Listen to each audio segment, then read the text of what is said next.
Bonjour à tous et bienvenue dans ce deuxième épisode de la série Retour en images.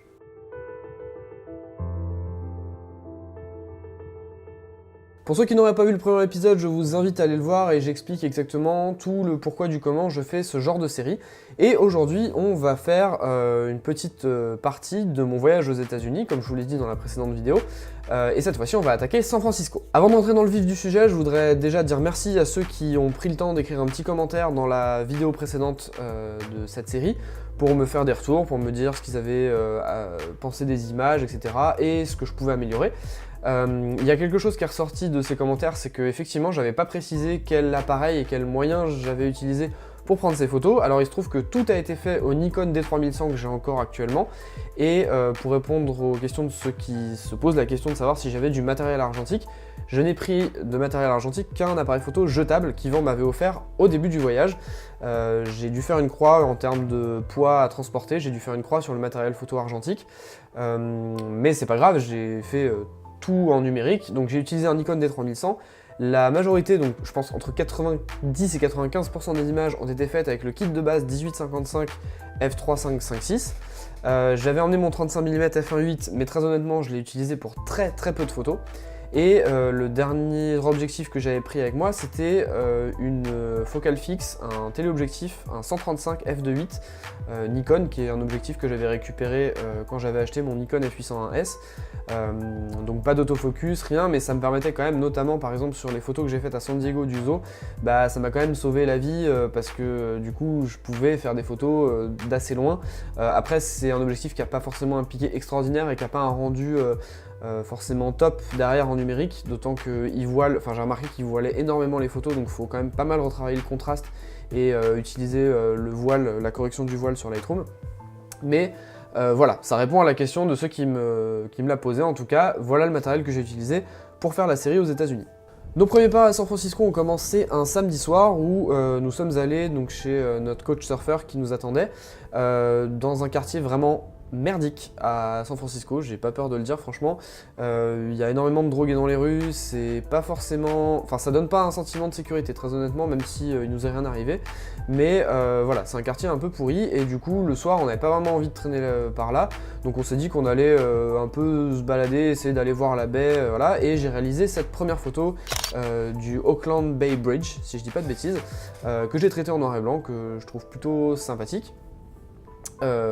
Voilà, après on n'est pas spécialement repassé à cet endroit là, donc c'est une des seules photos du pont que j'ai pu prendre. Le lendemain on a exploré un peu plus amplement la ville, en commençant par le Financial District. Donc en fait on se rendait à Embarcadero, que je vous présenterai juste après, et avant on est passé par tout le downtown, en fait toute la partie, le cœur économique de la ville on va dire, où j'ai fait plusieurs images. Alors j'en ai fait quelques-unes mais j'en ai sélectionné assez peu finalement.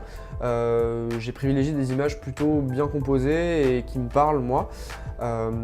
Après l'architecture est très classique américaine. C'est pas un quartier, enfin j'ai bien aimé me balader ici, mais voilà, c'est pas un quartier que je retiendrai spécialement à San Francisco, même s'il y a des trucs intéressants à faire avec les lignes des immeubles. Ensuite on est donc arrivé dans le quartier de Embarcadero. Donc Embarcadero tout simplement c'est la partie est de la côte qui donne sur la baie de San Francisco on va dire. Et en gros il y a tout un tas de piers, ce qu'ils appellent, donc PIER, qui sont des pontons en fait, ou des ports, en gros plusieurs points d'attache. Il y en a un certain nombre, donc on les a remontés jusqu'au fameux Pier 39, donc Pier 39, qui en fait est un pier qui est très connu, notamment parce qu'il y a énormément de lions de mer qui viennent ici se rassembler. Alors je crois qu'une année il y a eu un record à plusieurs centaines de lions de mer, c'était assez impressionnant. Là il n'y en avait pas tant que ça, j'avoue que c'était assez mort on va dire, il y avait plusieurs planches qui flottaient sur l'eau qui n'étaient pas occupées, mais les lions de mer ont quand même tendance à pas mal s'amasser, et donc là j'ai essayé de chercher à faire une série en noir et blanc au post-traitement. J'y pensais pas forcément quand j'ai fait les photos, mais quand j'ai vu les images après dans mon logiciel, j'ai tout de suite pensé au noir et blanc parce qu'il y avait un soleil assez fort déjà, et donc des contrastes assez prononcés, et qui étaient renforcés par le fait que les lions de mer étaient encore mouillés en fait quand ils sortaient de l'eau et qu'ils allaient se poser sur les embarcations. Et du coup, ça fait des noirs et blancs je trouve assez sympas avec un contraste assez prononcé, moi j'aime beaucoup. Et je me suis aussi amusé, là c'est plus à la prise de vue, à essayer de trouver des jeux et des compositions à faire avec les lions de mer qui sont des espèces de gros boudins, de gros patapouf en fait, Et j'essaie de trouver voilà, des petites compositions assez sympas et marrantes à faire en jouant là-dessus. Une fois qu'on était au Pier 39, on était dans un quartier qui s'appelle le Fisherman Wharf, donc on en a profité pour manger parce que c'est un quartier où il y a pas mal de restos avec des produits de la mer, etc. Je crois que j'ai dû manger un fish and chips ce jour-là. Et c'était super cool. On a quand même une vue aussi déjà sur le Golden Gate, j'en parlerai un petit peu après. On a aussi une vue sur Alcatraz, mais qui est... Enfin, le jour en tout cas où on était et on a vu pour la première fois Alcatraz et le Golden Gate, honnêtement, c'était pas la meilleure journée parce qu'en fait, il y avait un espèce de brouillard. C'est l'inconvénient parce que San Francisco est au niveau de la baie et au niveau de l'océan, donc il y a une forte tendance à ce qu'il y ait pas mal de brouillard qui masque un petit peu les paysages aux alentours. On voyait quand même quelque chose, mais en termes de photos, ça rendait vraiment pas bien. J'en ai fait quelques-unes, mais c'est vraiment pas terrible. Après, ce que j'essayais de faire quand je prenais des photos de la baie, c'est surtout de recadrer correctement mes images et surtout de les cadrer en 16/9 en incluant des pontons notamment qui ont des formes pas mal allongées et du coup en 16/9 ça rend assez bien. La suite de la série, ce sont tout simplement des photos prises le long de la marche qui nous a amené jusqu'au Golden Gate.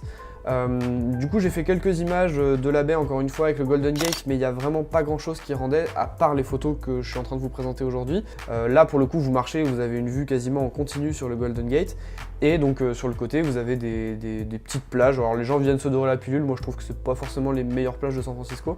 Après il y a des belles étendues d'herbe aussi, c'est assez sympa ça par contre. Donc vous pouvez profiter d'avoir une vue sur le Golden Gate pendant que vous marchez et c'est quand même assez chouette. Voilà, j'espère que cette deuxième vidéo sur la série Retour en images vous a plu. Comme pour la première, n'hésitez pas à me lâcher vos commentaires à la suite de cette vidéo en me disant ce qui vous a plu, ce qui vous a pas plu, est-ce qu'il y a des images qui vous parlent plus que d'autres et pourquoi. Et en attendant, moi je vous dis à la prochaine dans une prochaine vidéo. Salut!